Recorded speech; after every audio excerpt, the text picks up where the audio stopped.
Good morning, ladies and gentlemen. Welcome back. We'll reconvene here our 136th Commission meeting of the Tennessee Advisory Commission on Intergovernmental Relations. The orders of business are set forth in our agenda for today, Wednesday, January 6th. The first item that is scheduled to be, oh yes, Mayor Greer, you're recognized. Thank you, Mr. Chairman. Yesterday when we left, we voted on a report. There was a lot of confusion during that time. Since I was on the prevailing side of the vote, I'd like to have further discussion and ask that we reconsider our action. All right, are you giving that in the form of a motion to reconsider then? Motion to reconsider. All right, there's proper motion to reconsider and seconded. Discussion on that then. You're recognized. I would like to make a motion that that we choose not to recommend the bill, but we approve the report describing alternatives that could be considered instead. And just so the chair understands, would that be in addition to the report itself? A sentence to that effect? Yes. All right. Let's have some discussion on that. It's been moved and seconded. Now let's get the language the way people are comfortable with it here. All right. Okay. All right, so this would be in the report itself.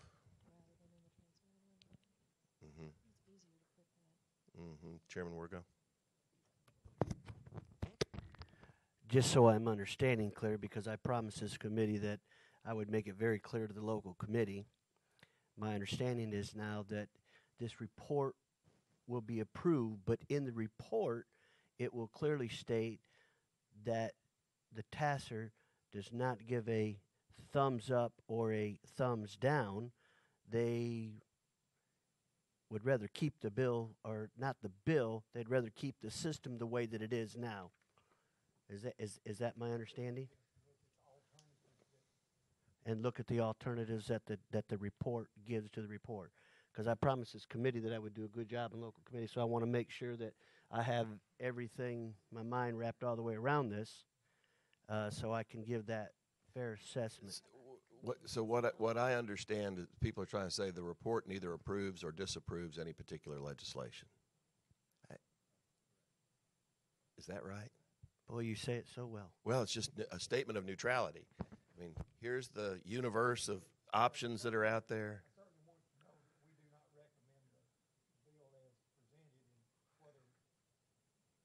And I appreciate that. What I hear that sometimes they say, well, then that actually is a recommendation against the legislation. There are people that just want neutrality.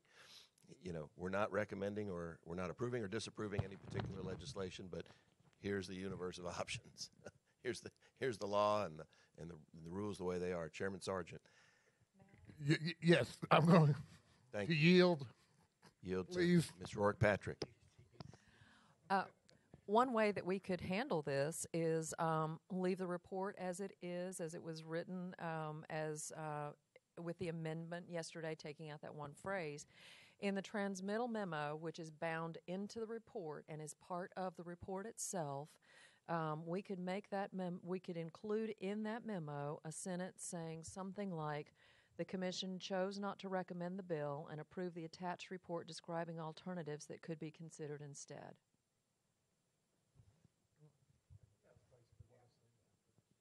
I see a lot of heads nodding in agreement. Since the transmittal memo is bound into the report and is a formal part of the report, travels with it everywhere it goes, it would have, I think, the same effect. All right. Do we have a consensus on that? Everyone comfortable with that language? So we have a motion to reconsider before us, and now we have a motion to approve that language in the transmittal. Properly moved. Chairman Wergo, seconded by Mr. McMahon. Further discussion? All right, hearing none, all in favor signify by saying aye. Aye. Any opposed or abstaining? Thank you. All right, that is approved. The motion's been properly reconsidered. The transmittal report will reflect the language as stated, and thank you very much for your additional attention to that. Okay, good. Now we'll get to the orders of business for today. And yes, Chairman Sargent, sorry. Thank you, Mr. Chairman, and thank you for reconsidering that. And I think we have it straight. I think you did a great job on this. So, and thank you. I just wanted to. I started some of that maybe discussion, but I think we have it in the right form now. So Excellent. thank you very much, Chairman. That's great. Thank you very much. All right, behind tab 5 today, the first order of business is on lodging taxes. This is a final report for approval. We'll see if we can have half as much fun with approval of this report as we do. Okay. Michael Mount, good morning. Oh, your mic needs to come on, and there's a button underneath on this one somewhere. Thank you, Chairman. Sir. Okay. Commissioners, my name is Michael Mount, and I'll be presenting on lodging tax, also known as hotel motel taxes. And this report is found on tab 5. This is a final report for your approval. This report responds to Public Chapter 395, Acts of 2015, directing the Commission to study the effect of hotel occupancy tax on the economy, on the hospitality industry, and on tourism, to compare other states' lodging tax structure to that of Tennessee's, and to consider methods to require public input before approving or adopting a lodging tax. As stated in our memo, like Tennessee, most states levy a state tax on lodging, either a lodging tax or a general sales tax, or in 10 cases both. And most allow their local governments to tax lodging as well. In fact, 28 states, including Tennessee, allow some or all of their local governments both to levy a lodging tax and to apply their sales tax to lodging. This layering of taxes is not unusual, although allowing cities and counties taxes to overlap is less common. But most states do not make authorizations county by county or city by city. 21 grant broad authorization in general law for all local governments to levy lodging taxes, and 7 others broadly authorize either cities or counties to levy a lodging tax. Most cap the rates, but a few allow rates to be set locally, including a handful that require referendums. Only 5 require public hearing on lodging tax proposals. Although there is little evidence that Tennessee's economy or the tourism and hospitality industries are adversely affected by its lodging tax structure, there may be other reasons to reduce the complexity. Advantages and disadvantages are discussed in the report, as are options such as granting general authority to some maximum rate with or without an earmark, in order to reduce the number of individual requests that come to the legislature each year. In my presentation, I'll note what we've added since the draft report. On pages 4, 5, and 7, we've added maps.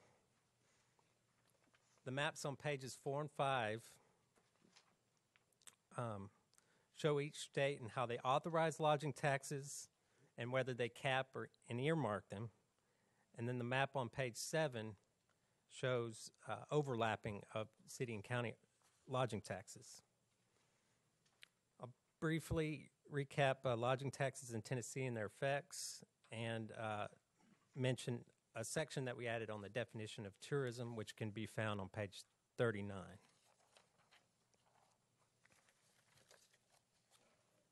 With few exceptions, states' general earmarks of lodging tax revenue, like the one proposed in the original legislation that became Public Chapter 395, are tied to general authorizations to impose those lodging taxes. Most of the 43 that allow local governments to levy lodging taxes grant blanket authority in general law to all cities, and that's 31 states, all counties, 27, and close to half, or 21, grant blanket authority to both. But Tennessee is among the minority that does not. Maps 1 and 2 on pages 4 and 5 show which states grant blanket authority, and these are green. And then the hashing shows whether they cap rates and whether they earmark. And of the 37 states that generally authorize lodging taxes, 14 earmark all the revenue, 16 earmark only a portion, and 7 earmark none of the revenue. The amounts earmarked vary from 25% to 100%, or it applies to revenue collected from above a certain tax rate.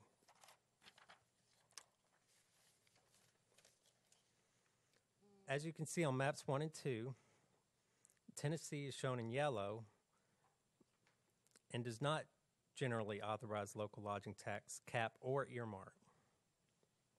In other words, there's no state law in Tennessee authorizing all cities and all counties to levy a lodging tax. And none of the other 5 states that are like Tennessee authorize local lodging taxes mainly for certain local governments have a general earmark.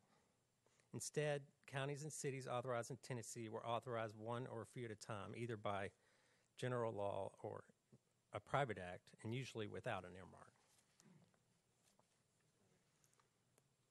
The hospitality industry is arguing that rates greater than 18% are too high, even if some of the revenue is earmarked for tourism.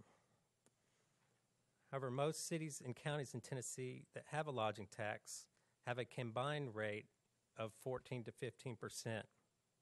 There are 16 Tennessee cities that have a combined rate of 18% or more.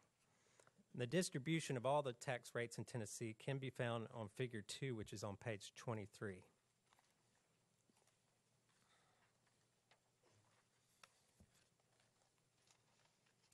We looked at an industry study that was looking at the economic effects of lodging taxes, and it said that travelers produce secondary economic effects beyond their own spending, including purchases from local suppliers, by hospitality businesses, and increased spending by the employees of those businesses.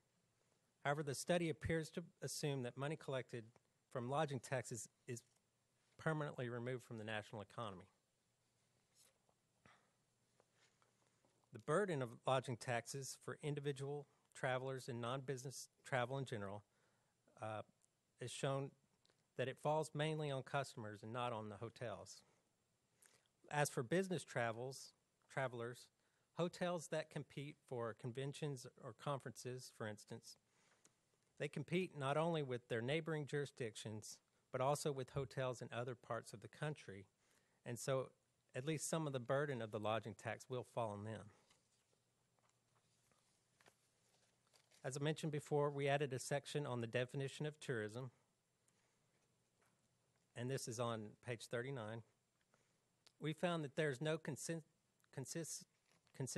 definition of tourism among the other states, and there's no broad statutory definition in Tennessee law. There are 2 specific definitions, one for tourism development authorities and one for metropolitan governments. These are similar. Those definitions include tourism marketing and the construction of tourism-related facilities. However, local officials argued that tourism's increased costs are broader than that. For instance, fire and police services and tourism-related infrastructure. Although Tennessee's lodging tax structure is more complex than that of other states, many other states, especially the majority that grant a general authority to all cities, all counties, or both. It is not clear that the General Assembly's tradition of authorizing individual jurisdictions to levy a lodging tax by private act or by exceptions to the general law is not an appropriate response to the differences across the state that warrant differences in law. Moreover, this practice ensures an opportunity for all aspects of the proposal to be thoroughly vetted, including the issue of whether to earmark all or some of the proposed tax before a new or higher tax rate is authorized, both in the state legislature and if it's approved at the local level. Nor is it clear that the General Assembly's practice of considering earmarks one case at a time rather than imposing a general earmark, especially in the absence of a general authorization to impose those lodging taxes, is not an appropriate way to respond to the disparate local situations and avoid unnecessarily restricting all local officials' discretion and hindering their community's efforts to set their own priorities of how best to meet their needs.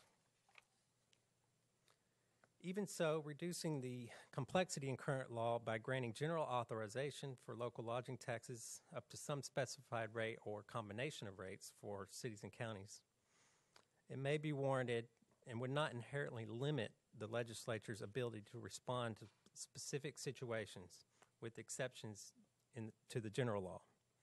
The fact that many cities and counties either have not used their current authorizations or have rates below their authorized caps suggests that general authorization would not necessarily lead to more higher taxes.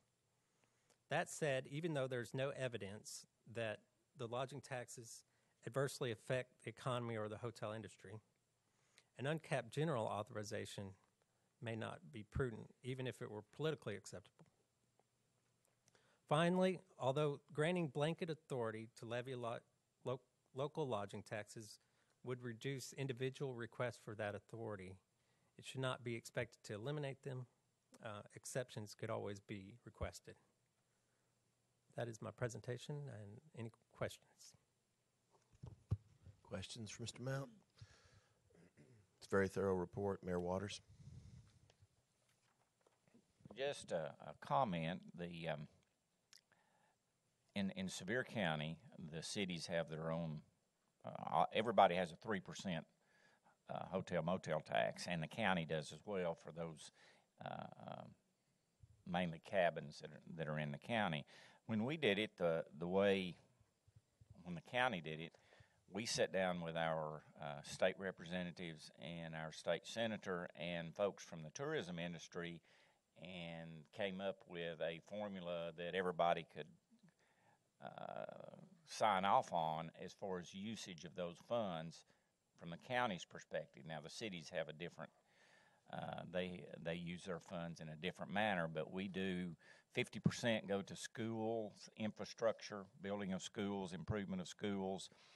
Of the other 50%, 25% goes to improve tourism-related infrastructure, whether that be roads, water, whatever, and then we put 25% directly into marketing. So, and we're moving toward collecting about between $5 and $6 million just in the county as far as that goes, and so that is split in that manner, and we sat down with the industry and our state representatives and came up with a consensus about how we would utilize that money, and that seemed like a workable solution for us. I don't know that it works for everybody, but it was for us, and the tourism industry, signed off on it at the time. Other comments, observations?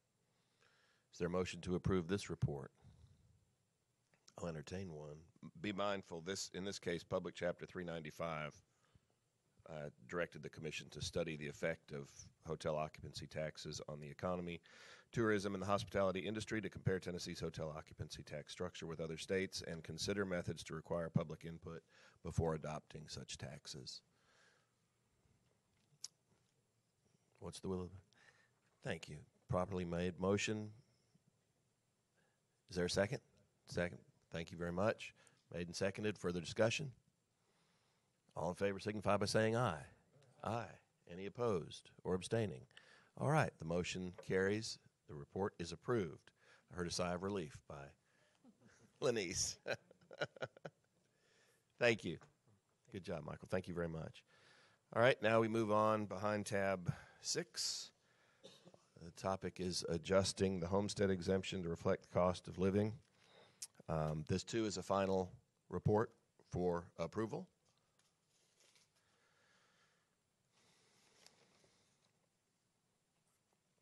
And we have Tyler Carpenter. Morning. Good morning. Thank you. You're recognized. All right, thank you. Good morning, members of the commission. Again, my name is Tyler Carpenter, and I'm pleased to be back before you to present the final report for your approval. The report is titled Tennessee's Homestead Exemptions, Adjusting Them to Reflect the Cost of Living, which can be found under tab 6. The report is in response to Public Chapter 326, Acts of 2015, requiring the Commission to study the homestead exemption amounts in Tennessee and determine whether they should be increased to accurately reflect the cost of living. The Act also requires the Commission to compare the various categories of homestead exemptions in detail to those of other states. The replacement report handed out Tuesday has only minor changes in it and nothing substantive. Mainly the addition of a map showing Chapter 7 versus Chapter 13 filing rates for the states, and an appendix in the back on filing rates that was updated to include data recently released by the American Bankruptcy Institute. And the new map can be found on page 11. Additional changes to the report since the draft report respond to concerns expressed at the last meeting and provides up-to-date information. On pages 8, 9, and 10, you will find a clear explanation of who files for bankruptcy and the most likely reasons why. Since the last meeting, we have reformatted the report to better explain the role of the homestead exemption both in and outside of bankruptcy. This information can be found on page 13 under the section titled Exemptions as Protection Against the Forced Sale of Assets. The new section includes an explanation of how the homestead exemption works, the actions creditors may and may not take against the debtor, and what happens to the debtor if they choose to file bankruptcy, which a debtor is likely to do if they have assets to protect. We've also strengthened the discussion of balancing the interests of both debtors and creditors. While some of the material remains the same, new material on page 13 shows how the Bankruptcy Abuse Prevention and Consumer Protection Act of 2005 provides several additional protections for creditors. At the last meeting, we received a request to study how Tennessee compares to other states when looking at all exemptions along with the homestead exemption. Responding to this request, we have put together two tables consisting of almost all exemptions available to the debtor, the combined dollar value of these exemptions, and any unlimited exemptions offered.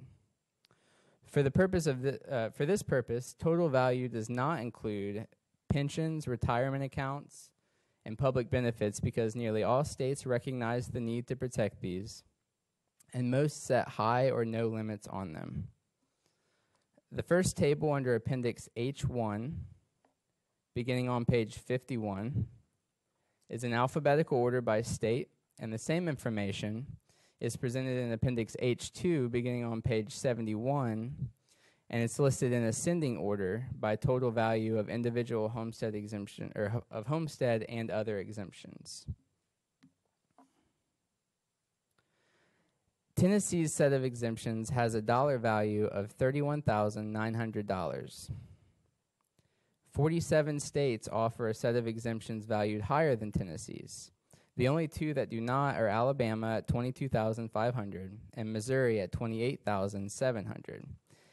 8 other states would fall below Tennessee if they did not either offer an unlimited homestead exemption, like Florida, Kansas, and South Dakota, or allow residents to use the federal exemption like Hawaii, Kentucky, New Jersey, Pennsylvania, or allow both like Arkansas. I also want to mention that the homestead exemption is almost always the largest exemption available to debtors, and in 40 states is actually larger than the combined amount of all other exemptions. And as stated, some of our numbers have been updated since the last meeting. The maps on page 21 and 22 have been updated to reflect a change in New Hampshire statute taking effect this month, which increases their exemption from $100,000 to $120,000. As I've explained in previous meetings, Tennessee's current exemption is $5,000 for individuals and $7,500 for joint owners. These amounts have not been adjusted since they were originally placed in the statute and are currently among the lowest. Exemptions have been enhanced for 4 groups of filers, and this information can be found on page 16. Tennessee is one of 31 states which limit residents to state exemptions. Of those states, only 8, including Tennessee, have homestead exemptions that are less than the federal exemption amount, which is currently $22,975 for individuals and doubled to $45,950 for debtors who are filing jointly. The federal exemption, like 8 states, is indexed to adjust for inflation. If Tennessee's homestead exemption amounts for individuals and joint filers had kept pace with inflation since their adoption roughly 35 years ago, they would now be $18,513 and $21,907. And those amounts have been updated since the last report to reflect inflation since then.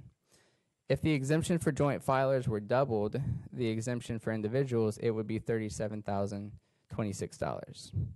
A simpler way to bring these figures up to date and keep them up to date would be to adopt or match the federal exemption amount, which is adjusted for inflation every 3 years.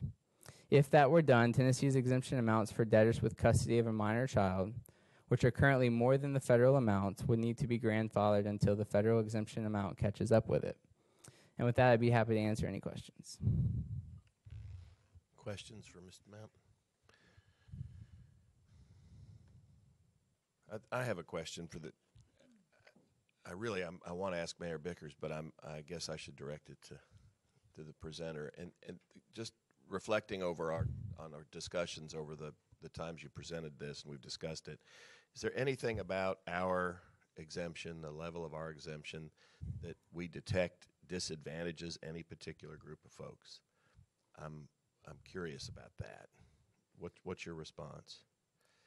I would say that the enhanced exemptions bring us to I think a good level. But when it comes to individuals and joint filers, Tennessee is the lowest in the country. And even when looking at the combined set of exemptions, we're not the lowest, but we're still pretty low. At 31,000, we fall around the eighth lowest, and then when you take into account unlimited homestead exemptions and access to the federal exemption, we still rank pretty low. So I think that when it comes to individuals and joint filers, we're pretty low, and we're just saying that they've lost value since originally put into statute, and if they wanted to bring that up to where it should be today, then this is what it would look like. I understand. Mayor Pickers. As I understand the task, we've been asked to not only look at the current state of the exemption and homestead exemption in Tennessee and do the wonderful job that you did, but as I understand the task, also recommend any changes. And one of the things that, and I appreciate in your report, you did note that the homestead exemption has application outside of bankruptcy. And one of the things that I would hope that we could perhaps suggest is, I think when we talk about dealing with debt, it is often good to get the debtor into bankruptcy, particularly Chapter 11, or whether you got a trustee and you have everybody at the table and looking at things. And so it may be that we can achieve some of the changes and liberalization that people want, but if we restrict it to bankruptcy filings, then that's going to encourage people to put their debts, to get themselves in bankruptcy court with everybody at the table, and then perhaps we can avoid some of the abuses that I know some of the lawyers on this panel have seen in their experiences, where people use these to try to avoid the legitimate payment of an obligation. Mayor, do you think that this needs to be clarified in the report? I know with the issue on the county employees, we got hung up about what the perception would be, and we really weren't in that. I didn't understand that we were asked to comment on that legislation. Here, as I understand our task, we have been asked to make a recommendation as to what the state should do. And I would hope that if we make that recommendation, at least speaking from my perspective, that we indicate a preference that debtors put themselves into bankruptcy so that everybody's at the table, which they are. Then you got a trustee that can dig down, and at least everybody has an opportunity to have redress or some collection on their debt, as opposed to if you're not in bankruptcy. And the reality is there are debtors who avoid bankruptcy, but then use these exemptions as a means to avoid payment debt. So that would be my suggestion, that whatever we do, that we make it applicable to only federal bankruptcy proceedings. And I think some states have done that. Then perhaps that might eliminate some of the opportunity for mischief that some debtors tend to do. Representative Carpenter. Thank you, Mr. Chairman. Mayor Baker just brought up something that we have to keep in mind. When I was a Sessions Court judge and I would render a judgment against someone, and I want to refer to them as the working poor, the kind of people that I enjoyed, people that were trying to do the right thing and simply couldn't. I had two very powerful tools that the legislature passed, whoever did it, God bless them, and allowed me to say, you may collect your debt, but not more than X number of dollars per month. So the honest person could make the payment, but live. And I thought that was one of the smartest things I'd ever seen. I used it frequently. Secondly, when people rendered a judgment, and I know Chairman Wirgo's in business, and you do a job for someone and they won't pay you, and you sue them in Sessions Court, they can come in and file a list of exemptions. And if your judgment, you're trying to attach those assets, you're dead in the water. So remember that when we raise these bankruptcy exemptions, let's say we went to 45, or I saw that in here somewhere, then that person's going to have $45,000 equity in their home, and there's not a thing in the world a legitimate debtor can do to collect that. So as I think we mentioned last time, we might want to consider bifurcating those. Yep. You see what I'm saying? Mm-hmm. So that's my concern, that we've already got an amazing tool that we give our judges both in the sessions and the circuit courts to do that, to protect the honest working poor, to let them work out of these situations. It wasn't that unusual for me to use that tool. And so let's just remember, if we get these exemptions so high that people can just allow a judgment and file an exemption, then I'm not sure that's going to work out. So anyway, thank you for that. And I do want to say that this is an incredibly complicated area. It is. And this report is absolutely fantastic. I cannot imagine how much time was spent Lenise putting this together. It's great. So thank you for all your hard work on that to everyone. Thanks, Representative Carter. That's why I wanted to have a little more discussion here, because it is complex and some of it's counterintuitive. The initial reaction to just raise may not reach the desired result, but underlying a lot of this is also our concern about debt and debt collection practices. I want to get the cite to the statute you referred to, Representative Carter, on that. But it's an issue that underlies a lot of our concerns about the working poor, whatever category you classify them in. And it comes up during the session occasionally, about payday lenders. People look at that.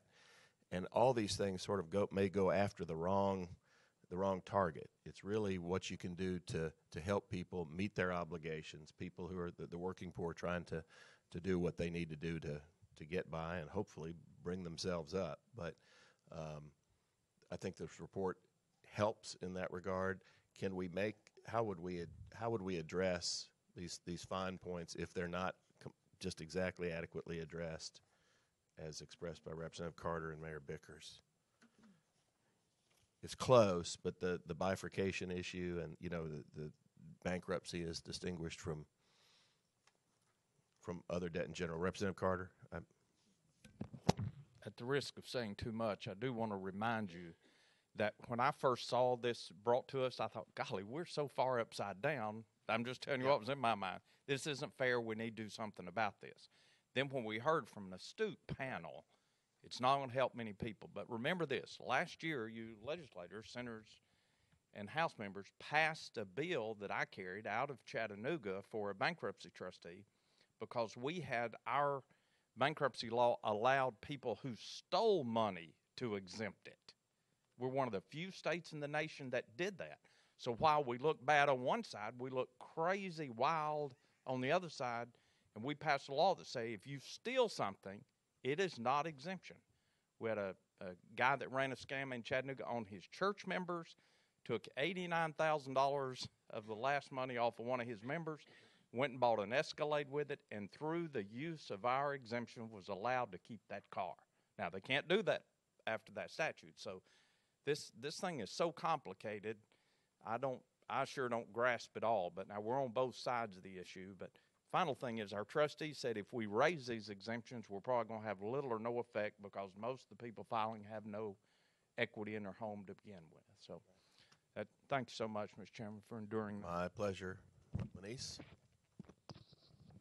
I think we can easily add language to the very end of what I call the front part of the report, which is the first 3 pages of this particular report, so that if you look at the last paragraph on page 3, where it starts, if Tennessee's homestead exemption amounts for individuals and joint filers had kept pace with inflation, and lays out those options that Tyler described, at the end of that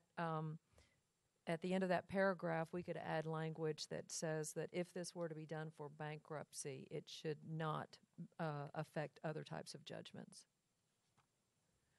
And you might help us with exactly how you'd like that language. Mayor Bickers?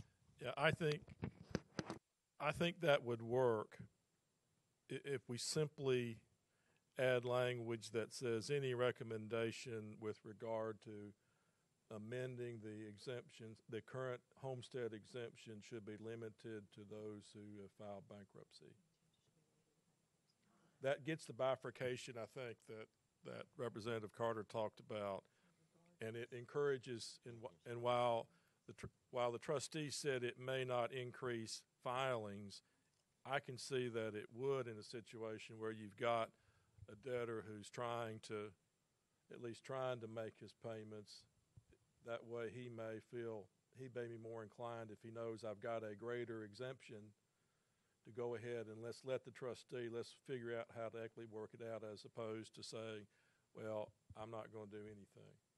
So I think the trustee's right. Anything we do is probably not going to change much in the bankruptcy setting, but at least we won't be harming efforts to collect judgments against legitimate debtors who are abusing these exemptions. All right. Yes, Senator Yarborough.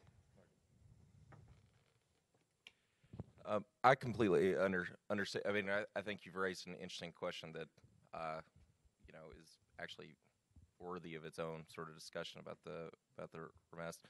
I mean, I think my quest would be whether we could say our recommendation is limited to this context and does not speak to other context, as opposed to what I don't want to do is make a recommendation on something that hasn't been the subject of study. Like, I don't think we have studied the judgment context in its full fashion, and I don't want to make a recommendation one way or the other about that. I think Mayor raises an excellent point that we should clarify that this is not making a recommendation about anything outside of the bankruptcy context, but I don't want to accidentally make a recommendation outside of the bankruptcy context. Been there, done that. This reminds me of another report we had to approve recently, but that's why I wanted to discuss this, because it's, and I see that Representative Carter is considering recognition and is recognized. I agree completely with everything that's been said, but let's don't force people out of Sessions Court into bankruptcy. If their exemption is $35,000 in bankruptcy and I can only give them $15,000, then to that honest working person I want to help, I don't know, and I'm flashing back to a prior life. And listen, they are there, guys. There are honest working poor that want to pay their debts.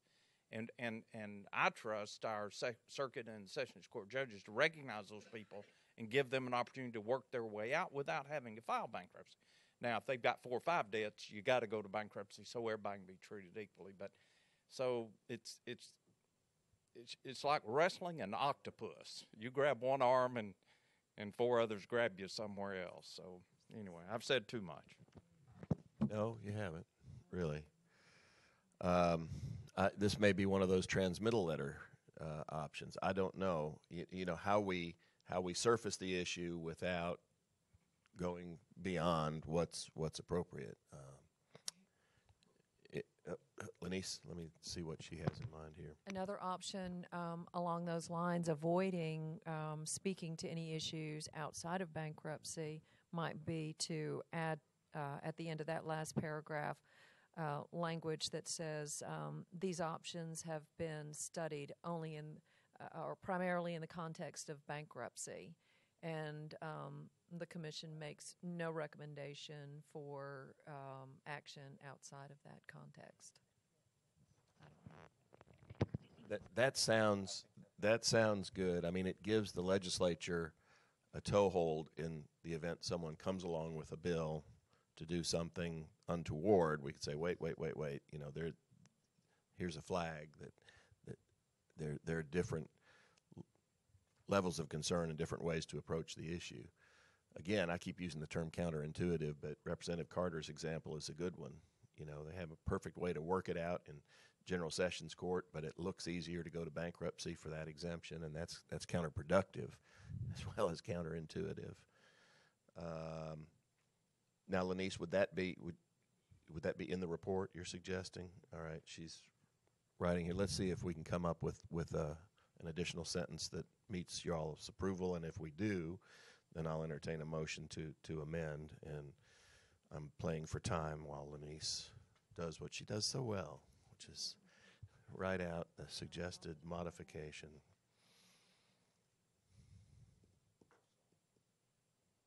And it's important that we attend to it here because the report is due. All right. Sure. Okay, here we go. Lenice? I think this language could go either at the end of that paragraph on page 3, or it could go in the transmittal letter. Again, the transmittal letters travel with the report and have the same effect. At any rate, what I'm hearing is this. These options have been studied primarily in the context of bankruptcy, and the Commission makes no recommendation outside of that context. Mayor Bickers. Yeah, I'm fine with that, and I appreciate exactly what Representative Carter said. And that situation works well if you have a debtor that has one debt, right? And you're trying to collect that one debt. But the reality is, I'm not sure I've ever had a debtor who had one debt. They've all got credit cards. They've got a mortgage. They've got car notes. And so I appreciate his situation where if it's easy, you can do it. But the reality is it's rarely that easy. And so I'm okay with the comments, but I do think that's why we just need to be careful about going too far with what we're doing. Well, we could put this language in the transmittal letter that goes with it, as we've said. And I think that might strike the right balance, unless anybody disagrees. All right, so shall I take that in the form of a friendly amendment? Not getting too procedural here. Do you want to read it one more time? This will be in the transmittal letter. So how it would read in the letter is the options presented in the attached report approved by the Commission have been studied primarily in the context of bankruptcy, and the Commission makes no recommendation outside of that context. All right, it's been properly moved by Mayor Bickers, seconded by Chairman Wergo, and others. All in favor of that amendment, that suggested amendment in the transmittal letter, signify by saying aye. Any opposed or abstaining? All right, that carries unanimously. That's great. Good work. Thank you. Thank you. Absolutely. Okay. I see we're joined by Chairman Yeager. He's been here for some time. I wanted to say good morning and happy birthday once again. But I won't sing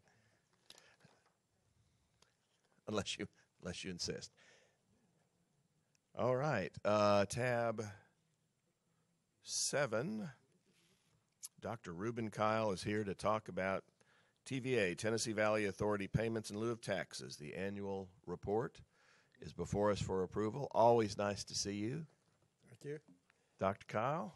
Thank you, sir. Good morning. Good morning, Mr. Chairman, ladies and gentlemen of the Commission. Pull that mic up just a little bit. Director. There we go. Rorick Patrick. I believe this is my at least my fifth time for doing this report. I hope I won't put you to sleep again. That's why we scheduled this morning, rather. Just kidding. As a little background for those of you that are new to the Commission, in 2009, the General Assembly passed the Electric Generation and Transmission Cooperative Act, which authorized the formation of nonprofit cooperatives in the state of Tennessee to own and operate electricity generation and transmission facilities. About at the same time, a group of TVA distributors formed the Seven States Power Corporation with the intention of doing just as this law permitted. And subsequently, they did take an ownership position in a new natural gas generation plant in South Haven, Mississippi. At that point, when that happened, the legislature became concerned that when this law was passed, that it could result in a change in the allocation of payments in lieu of taxes with a loss to Tennessee's local governments. As a result, the next year, in 2010, the law was amended to hold harmless those local governments in case any change in TVA's wholesale power system could potentially result in a reduction in their the payments in lieu of taxes.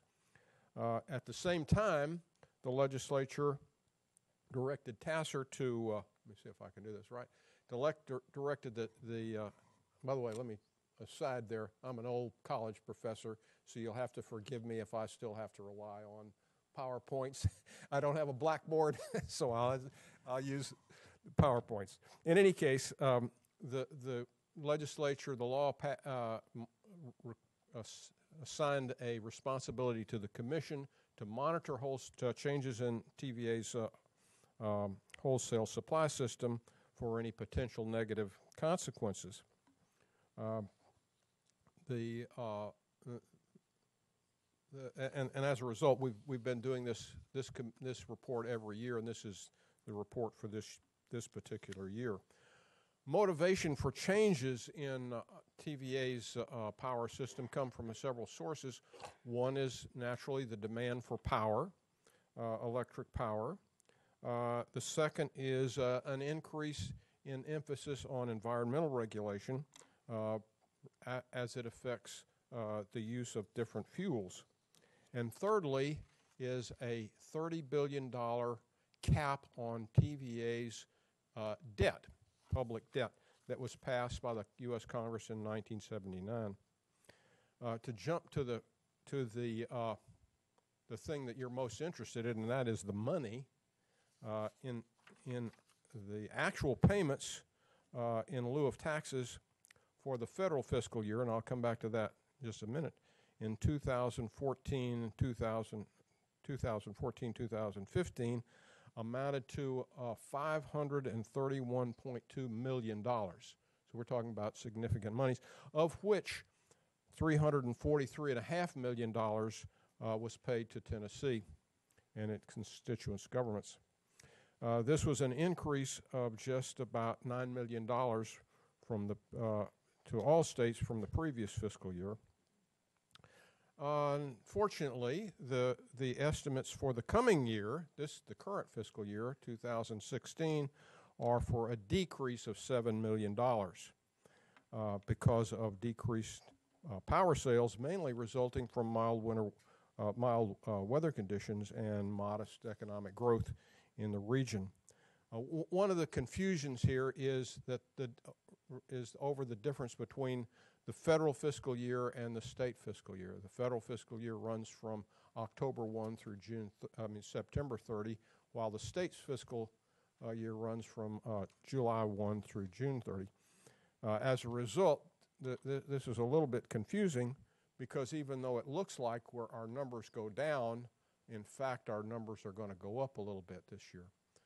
One thing that I would point out to you, one thing that has ameliorated the effect on Tennessee, if you'll notice in my table there, is the fact that Tennessee's share of the total payments has gone up. And that is a consequence of changes in the supply structure, in the TVA supply structure. So it's something that we are concerned about, have reason to be concerned about. So what's going to happen this next year is that for counties, for Tennessee counties, they should see an increase of about $1.2 million. Incorporated cities also receive pilot, and they'll receive an increase of about $640,000, and the state and its agencies will get about an additional $1.7 million. Of course, that could all come back to bite us next year because the overlap again, because of the overlap of the fiscal years. By the way, Appendix A in your tab 7 gives you the formula for the allocation of the pilot within the state. And it's the state government that determines that allocation formula, not TVA. They have their own formula that's in the amended 1933 TVA Act, which describes their system for allocating monies among the states in which they operate. Appendixes B and C give the estimated payments for Tennessee counties and for incorporated cities in the state, and those numbers go back to fiscal 2009. In order to meet the power needs, the TVA has to plan for both short-run and long-term fluctuations in the use of electricity while staying under this constraint of the $30 billion debt ceiling. In the case of short-run strategies, I mean, and this is something that comes up just about every year and very likely could come up this winter. And in the winter of 2015, there were 2 occasions when TVA had extraordinary demands, power demands during particularly cold periods, and the demands were for more than 32,000 megawatts of power capacity. And they were able to meet that by using some of their generation facilities that they only use, the so-called peaking facilities that they only use in extreme conditions, buying power from other power distributors, and in the worst case scenario, in curtailing power to customers that have interruptible power contracts. The worst of that happened in 2014 when Murray State University power was cut off, okay, which, by the way, incidentally caused them it cost them quite a bit of money to repair the damage as a result of that. In the longer term, as I mentioned more than once, TVA is constrained by this $30 billion ceiling on its statutory debt. So in order to meet its power demands, comply with the environmental regulation, and stay under this debt ceiling, TVA has begun to use some more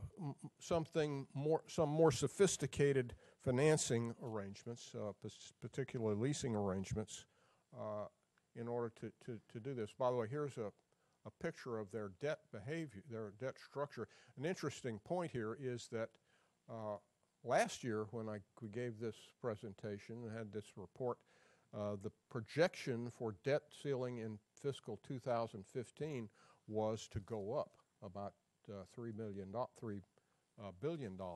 Instead, it went down. Okay, so that you can see that there was a little dip there, and so this is a kind of a roller coaster. But they're at this point they're well under the $30 billion limit, and they don't anticipate having to deal with that. Okay, so how have they managed to do this? As I mentioned, the South Haven, Mississippi facility was one example of a sale and leaseback arrangement that they engaged in with that 7 States Power Corporation. In that particular case, there is a change in the ownership position, and that has some significance that I'll come to in just a second. The other option is something called a lease and leaseback arrangement, something I'd never heard of until I started doing this report.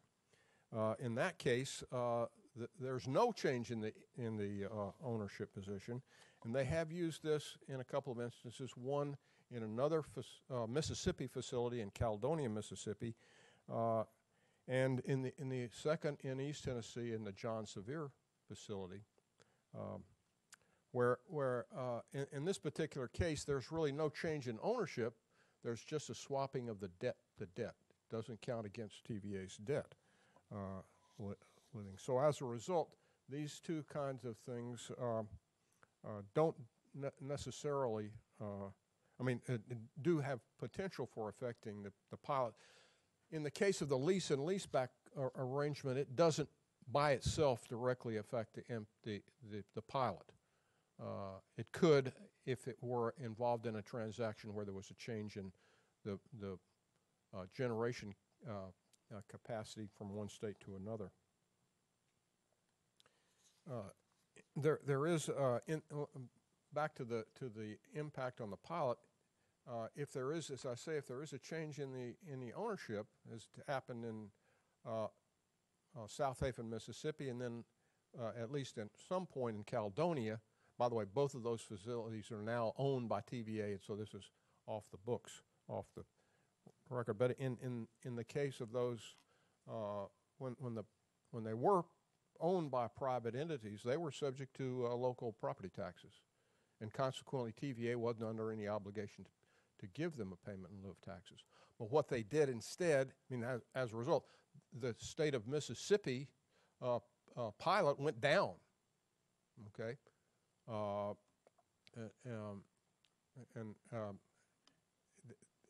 In consequence, what TVA does then is they reimburse the private owners, and they still owe Caledonia, the investors in the Caledonia facility, some $1.6 million that they're estimated $1.6 million that they'll pay this fiscal year. Were that to happen in Tennessee, then there's a possibility that Tennessee might want to change, the legislature might want to change its own allocation formula to offset any negative impacts on the pilot. That's going to be a complicated issue, and at this point doesn't need to be addressed. Now, in recent years, as I mentioned, been an increased emphasis on environmental regulation, and as a result of a court settlement in 2011, TVA agreed to close 18 of 59 coal-powered plants. Let me just mention a little history here. Dr. Owens is our historian, TVA historian. TVA was created in 1933, and up until the 1950s, all of TVA's power was generated by hydroelectric facilities.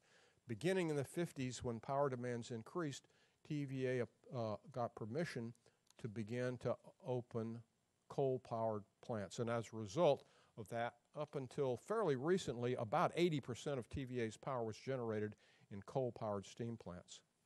Okay, but having said that, that means those plants are now 50 years or more older. Okay, and as a consequence, they were going to have to be either retired or reconfigured in order to meet environmental regulations. Okay, so as a result, these are this table, which is on whatever page that is. What page is that?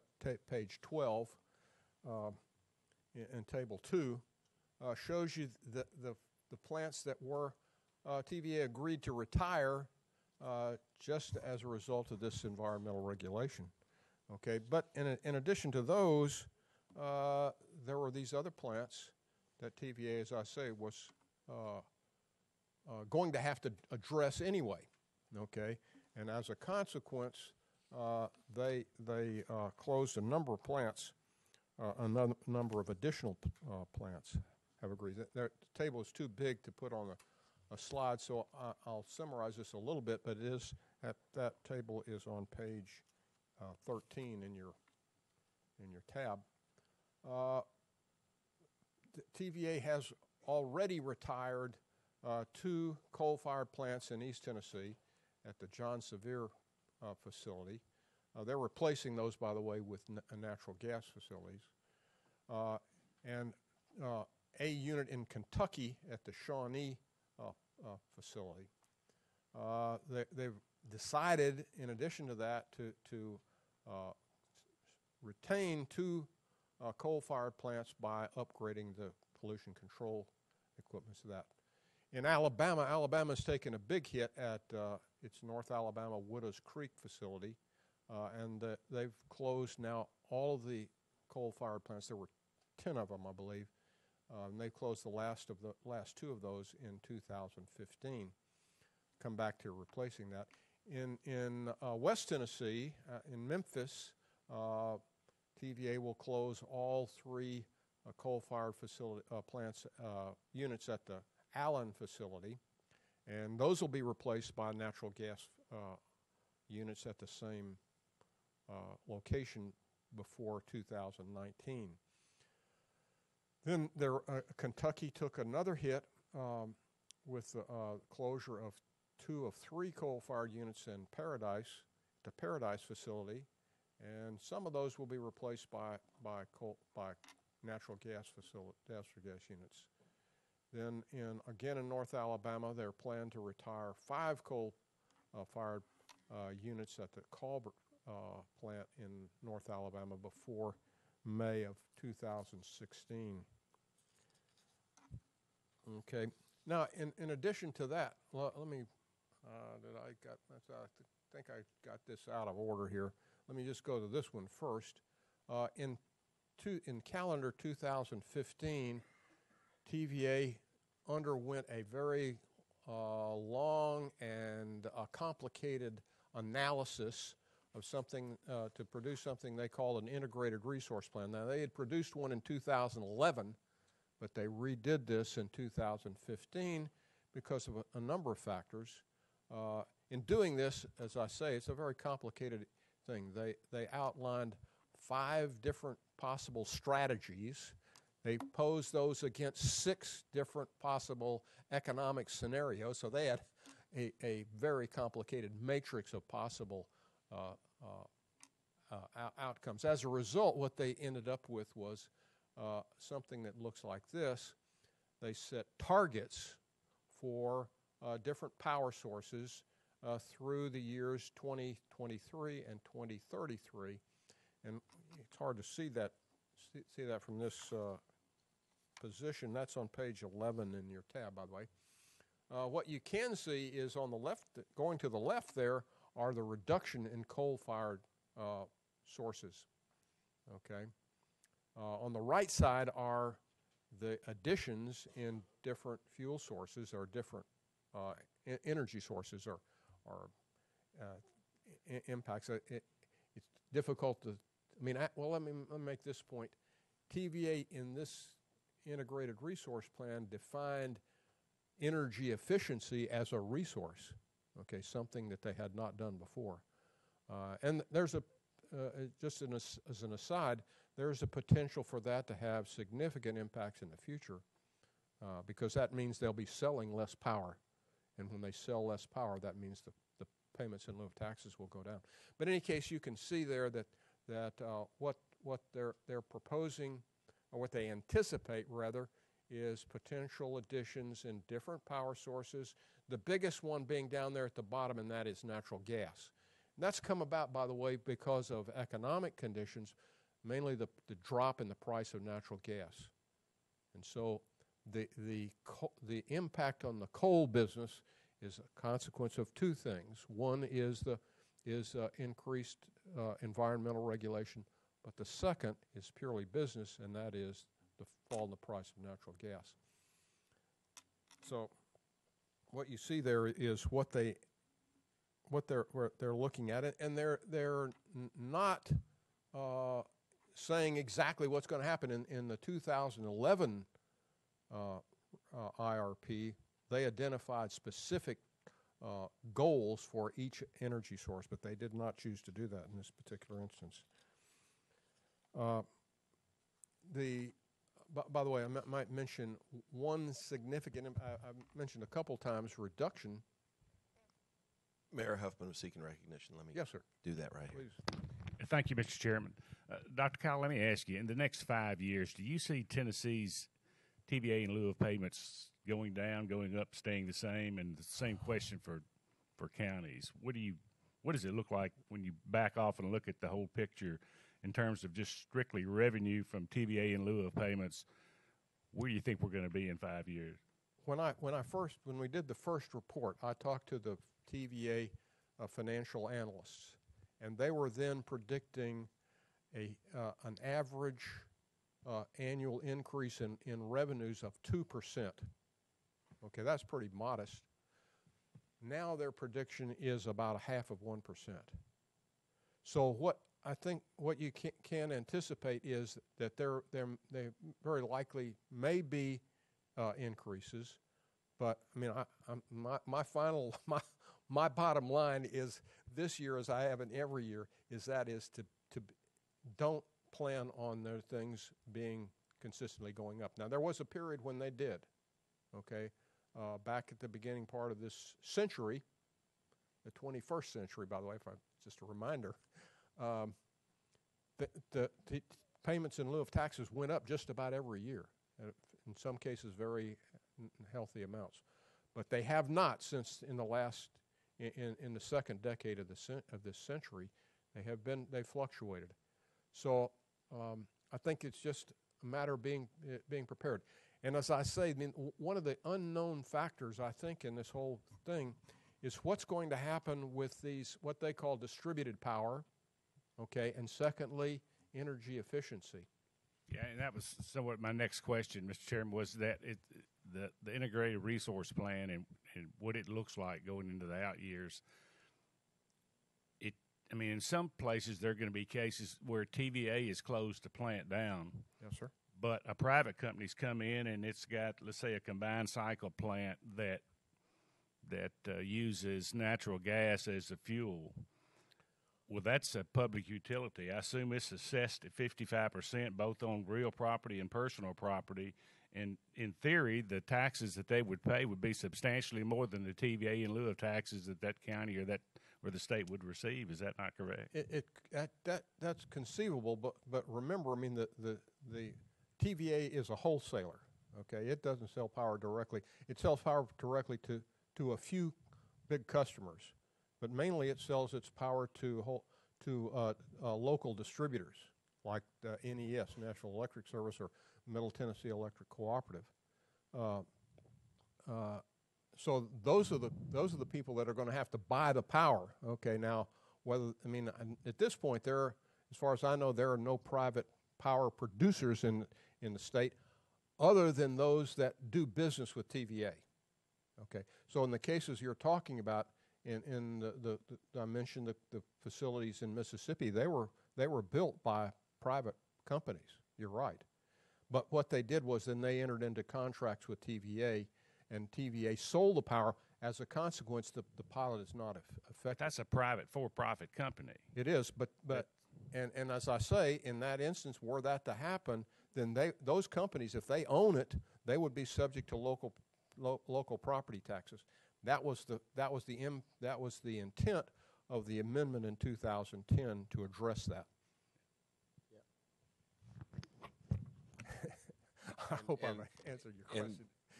I want you to continue, but I wanted to mention to Mayor Greer, I want to ask you at the appropriate time, because you serve on the Association of Tennessee Valley Governments.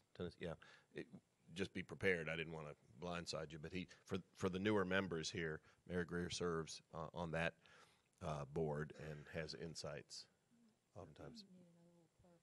All right, Lenise? Reuben, I just want you to help me clarify this, what happens in the situation that Mayor Huffman is describing. It is similar to what the situation was with South Haven, where in your case you're talking about something that's strictly privately owned, not even owned by a co-op, and they will be assessed local property taxes. They'll pay taxes to the local government. Where if there had been a TVA facility there and now it's no longer in place, then that will affect TVA's payments to that particular county. Also, if the TVA plant is then gone, the value there is no longer that piece of TVA power producing property. That reduces the total it affects the percentage that Tennessee gets from the total, because if we have less and everybody else has the same, our percentage goes down. It affects not only the state but also the local governments that benefit from the state's allocation formula. And just trying to think this through then, yes, they will most likely sell their power to TVA, which will then turn around and sell it to the local power companies. So that half of the formula, the allocation formula, won't be affected, but the property-based side will be. You'll have that particular county then benefiting greatly from having that facility in that county, because the direct payments that'll be paid to them in local taxes. Tennessee doesn't have a state property tax, so I guess I need Stan Shervin right now. There will be a utility. They'll be taxed as a utility, like any other utility would be. But so that county will benefit greatly, but other counties may end up with less money as a result. Well, let me clarify one thing about that, and that is, again, as I pointed out, TVA is a wholesaler. It doesn't distribute power directly. The entities that do distribute power have 10-year contracts with TVA. So it wouldn't, even if a private power producer did set up a plant in Tennessee, okay, they wouldn't have any place to sell the power in Tennessee because unless they wait for 10 years till the TVA contracts run out. So, I mean, that you may remember that in Upper East Tennessee, there was a threat by the local power distributor to stop doing business with TVA. And as a matter of fact, in Kentucky, that did happen. Okay, as it turned out, in the case of the power company in Upper East Tennessee, TVA convinced them not to leave. So again, the point being that even if a private entity did set up a power plant, they wouldn't have any place to sell it in Tennessee because they wouldn't have any way to distribute the power. Mayor Huffman, did you seek recognition? Thank you, are Mr. Chairman. recognized. There was one area regarding that was kind of murky for me, and that is someone has a contract with TVA. Does it have to be that they sell the power to TVA, or are there some contracts that power companies have in Tennessee that are strictly using TVA's grid to get to a user in, say, North Carolina or South Carolina or some of these other states? I know TVA is kind of the traffic cop on the grid. I guess my question, Dr. Cowley, is that are these contracts that folks have with TVA strictly for TVA to buy power from them, or are some of those contracts just allowing that company to use TVA's grid system to sell power out of state? Well, I'll be honest with you. I don't know the answer to that question. I'm not aware of those kind of circumstances. I mean, that's not to say that it couldn't happen. But again, as long as the revenues pass through TVA, okay, then that would count toward the pilot. So I'm not sure exactly how that would work, and as I say, I don't know of an example that there is such a thing. Matt, do you know anything? Do you know of any cases where there's a private producer in Tennessee that transmits power through a... Okay, well, but in any case, I'll investigate that further, but I'm not aware of any. Thank you, Mr. Chairman. Mr. Chairman? Proceed. Okay. That's fine. If you look at that, you can get back to us subsequently, but go ahead. We jumped in there on your presentation. Let me point out, as I mentioned, there have been a number of, a couple of instances where neighboring states, Alabama and Kentucky in particular, have lost share of the total pilot. Okay, one way to take up for that, and particularly the loss of the facilities in North Alabama at Wooders Creek, is made up for, or will be made up for, by the opening, this beginning operation of a new nuclear plant at Watts Bar. Now that facility is already commissioned now. It's finished. It's commissioned, but as far as I know, they haven't generated any power for sale yet. But they plan to do that in 2016. That for the time being anyway, or the foreseeable future, that's their last nuclear facility. They do have some small facilities that they're experimenting with at Oak Ridge, but there's no plan at this point for any additional nuclear facilities. The other thing, back up a step here, the other thing, about the very same time, the U.S. Environmental Protection Agency proposed something called a Clean Power Plan, and that was finalized in August of 2015, and it sets carbon pollution reduction goals for every state. Okay, what it does is this plan allows every state to make its own plan. Okay, to how to accomplish the goal over a period from 2022 through 2029. Every state had to submit a plan no later than September. Well, first of all, by September of this year, 2016, and a complete plan in 2018. And what these could do, they could require further elimination, retirement of coal-fired facilities.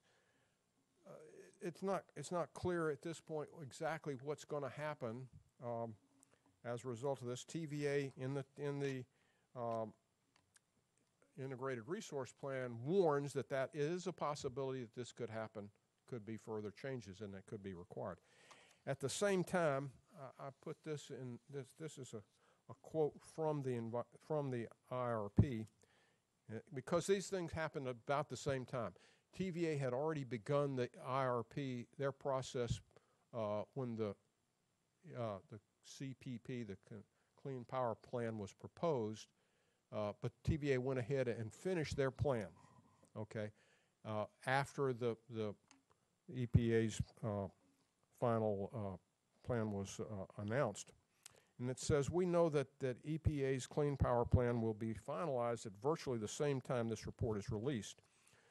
We look at that final rule more specifically to understand how the IRP can inform TVA's compliance plans, but feel the study recommendations point us in a direction to meet whatever requirements are included in that rule. In other words, TVA does not anticipate that this plan will impact what they already intend to do.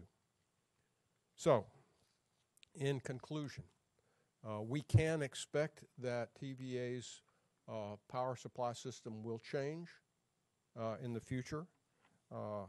And again, to repeat myself, what I've said every time that we've done this report is that all the recipients of the TVA's payment in lieu of taxes should be aware of the fact that they're subject to change and not to be caught by surprise when it does happen. And this year is one of those instances when, at least at the surface, it looks like we're going to go down. We won't go down this year, but I mean, there's a potential it would happen next year when we catch up, when the catch up on the fiscal year. Thank you, Dr. Kyle. I did want to recognize Mayor Greer, who has some insight as well. Mayor Greer. Thank you, Mr. Chairman. Dr. Kyle's a great report. I know it's a very difficult report to do, but would also invite you, the Association of Tennessee Valley Government will be meeting in Chattanooga the 25th and 26th of this month. I can send you the agenda, and we will be taking a real strong look at the in lieu of taxes, but I think you've made everybody aware of what we might be facing, but we look at that at least twice a year and sit down with TVA to see where we're going to be. So we try to keep local governments advised of what we could expect. I would also tell you that this change that New Johnsonville is facing with the closing of all 10 of their coal fire on the fossil plant side, we're looking at that, and everything had to be closed by the end of 15 for the first 6 units. And they'll be closing the others in 17. So there's going to be an impact there, and if we don't have some gas generation going in there, that could impact what Tennessee gets. Not only what happens locally, but for the state. So we'll be looking at that and would invite anyone that y'all would like to send to attend our meeting in Chattanooga. Thank you. Thank you, Mayor Greer.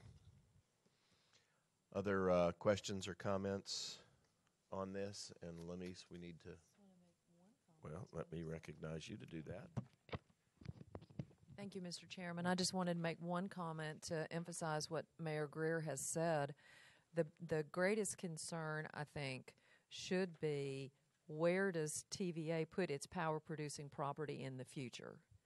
If it's shutting something down here and it puts it in another state, that definitely will affect our allocation because we'll have a smaller percentage of the total power-producing property. And that's exactly what Mayor Greer is talking about in Johnsonville.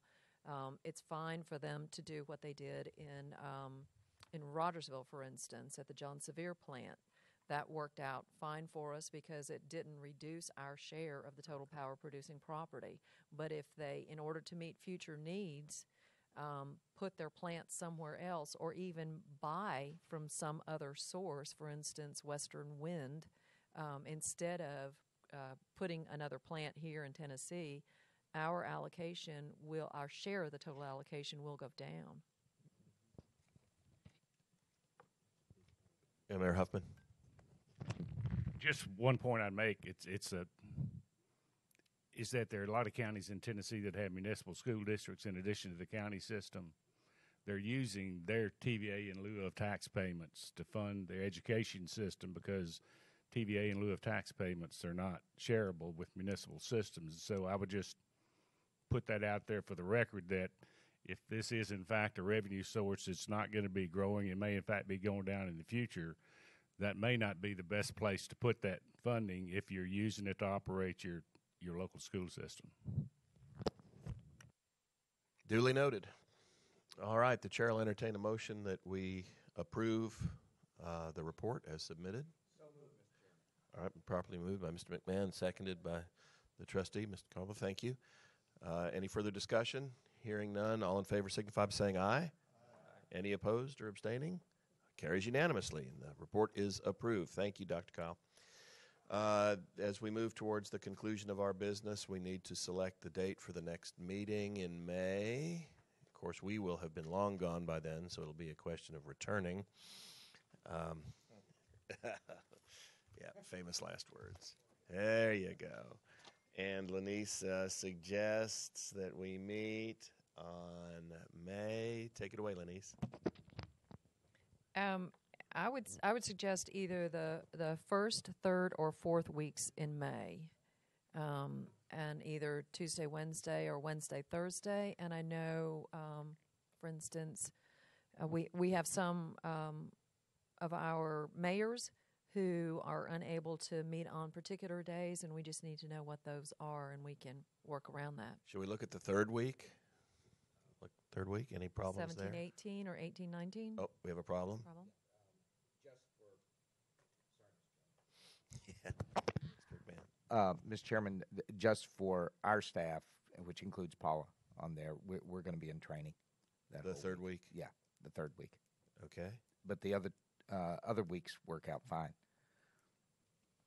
And again, I'm just suggesting a little bit later. So you said the first, third, or the fourth week? So now we're looking at the 1st or the 4th? Memorial Day's in there somewhere. Okay, so the fourth week, and that could be The week of the 23rd? I think 25th, 26th, somewhere in there. How about the 25th and 26th? Memorial Day's after that. Okay. No, all right. Memorial Day's 30th, isn't it? Yes, it's Chairman? after the 25th and 26th, Yeah. right. Okay, is that copacetic? All right, without objection. 25th. Perfect timing. Yeah. Okay. Great. Well, we'll plan to schedule it then for the 25th and 26th, without objection. Also, we're going to try at the next meeting. We're going to try to begin transmitting the materials that we have in hard copy in our notebooks electronically instead. There are changes, obviously, that are made. I mean, even today, staff was trying to give us supplemental information. We will have hard copies available. First of all, if there's someone who insists that they need to have a hard copy in advance, we can do that. But I think it would be much more practical and efficient if we just started making these available online, so we can look at the reports. They'll be easy to amend and adjust, unless there's some objection to doing that. And if you'd like to get yours still in advance, tell staff, and they'll be happy to accommodate. We'll have hard copies available for you each at the meeting itself, so you have those books in front of you. But if there's no objection, then I'd just like to go ahead and start doing it that way. Great. Wonderful. Anything else for the good of the order? It's about 10 o'clock here, and sounds like we've concluded our business. And so if there's nothing further, we stand in adjournment till May. Thank you.